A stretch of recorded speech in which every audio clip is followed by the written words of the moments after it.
So this happens far too often in our kitchens at EIT, especially with new knives and new students. This video is going to show you some basic techniques to avoid this from happening.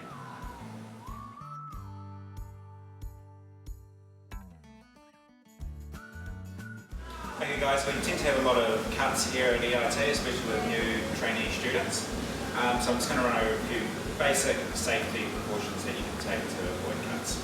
Okay, one of the first things is when you set up your board is to make sure you have a non-slip mat underneath, board on top.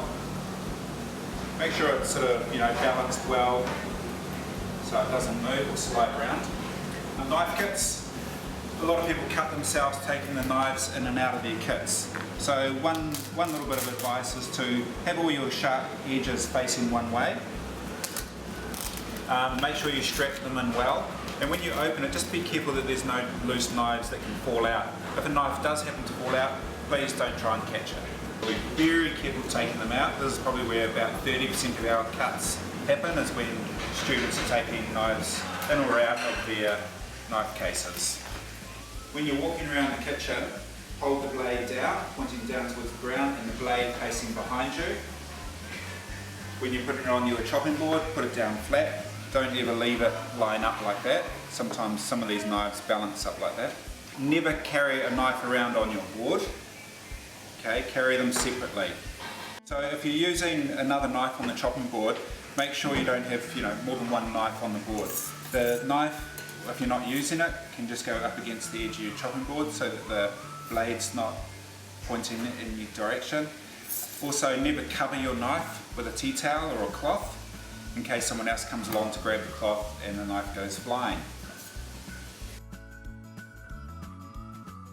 Holding a knife. You should have 3 fingers around the handle, a thumb on the blade and your forefinger on the other side. Not down here, you'll lose the end of your finger, but just tucked in like that. Okay. The reason we hold the knife like this, it's easier on the wrist and it's the most stable. If your finger's on top, which a lot of students do, you just don't have enough control over your knife. A little bit of grease on your hands and it will slip. So thumb on the one side of the blade, forefinger tucked up like that.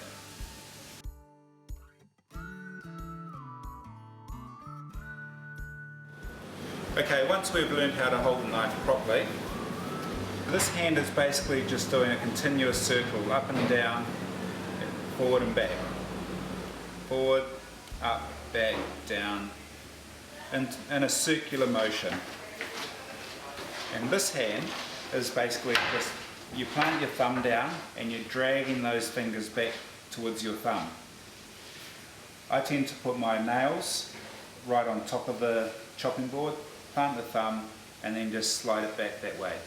So when you're learning, sometimes it's helpful just to practice both of these independently of each other, just to get that right motion. Okay, and when you're actually cutting, when you put them together, you'll notice that this knuckle is forward of the fingernail. And that's important because it's this knuckle that's going to guide the knife as you pull those fingers back. So this hand's still just doing that circular motion up and down, and this finger's slowly coming back. I'll show you on this piece of celery. Fingers on top, this knuckle forwardmost, thumbs back here, ready to pull those back and also holding the product down. This hand is just going up and down in that circular motion. Now I'm just going to slowly pull that finger back. This will also guide how thick you want your slice. If I pull the finger back fast, it's going to make a thicker slice.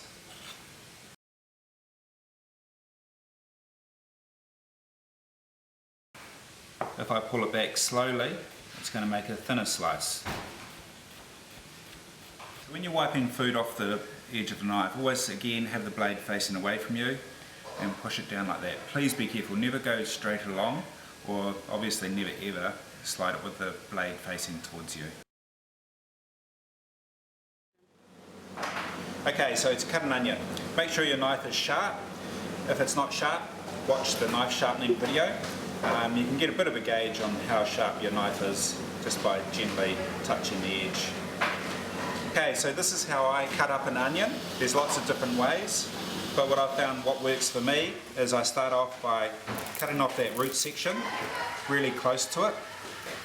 That's where a lot of the dirt and bacteria is, so I get rid of that straight away so it doesn't dirty the chopping board.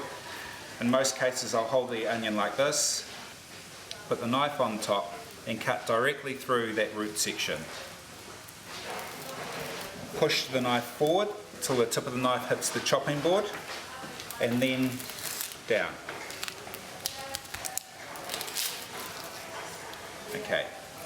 To peel it, you can then swap to a paring knife if you want to. The quickest way I've found is by cutting down to the skin, peeling the knife back.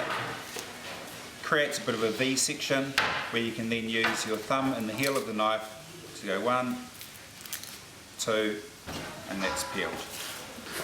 Again, okay, so there's lots of ways to cut an onion. I'm just going to give you a quick demo on how I cut an onion brunoise. You can do 2 or 3 cuts horizontally. I'm just going to do 2. Fingers on top, securing the onion. 1, 2. Turn it sideways, and you can kind of see the lines of the onion coming down here, so I'm going to follow those lines, making sure that you don't cut through the root section. That helps to hold the onion together when you get into the brunoise cut itself. And then just slowly bringing the fingers back, I cut down and out, down and out.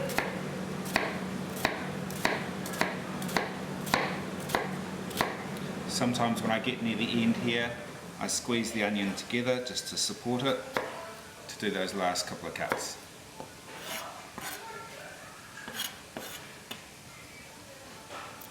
And then the cross cut, again making sure your knife's nice and clean. I'm using this finger, or this knuckle in particular, to guide the knife.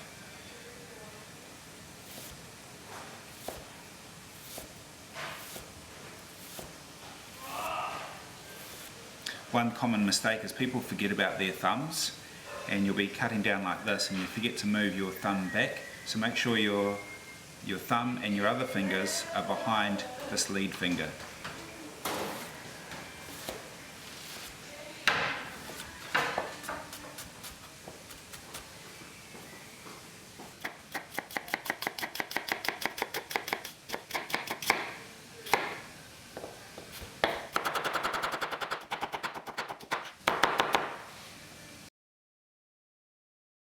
When you're finished using the knife and need to wash it, one of the key things is to never ever leave it sitting in the bottom of the sink like that. Somebody else might come along and just reach for an item in the sink and cut themselves.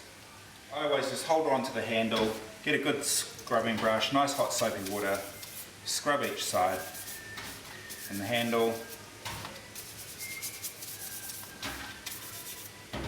and then place on the side of the sink. You can grab your tea towel. Again, blade facing away from you, grab the blade of the knife, pull it away, dry the blade, then the handle, and then you're good to go. Just remember, do not walk around the kitchen pointing it or holding it any other way except for down beside you.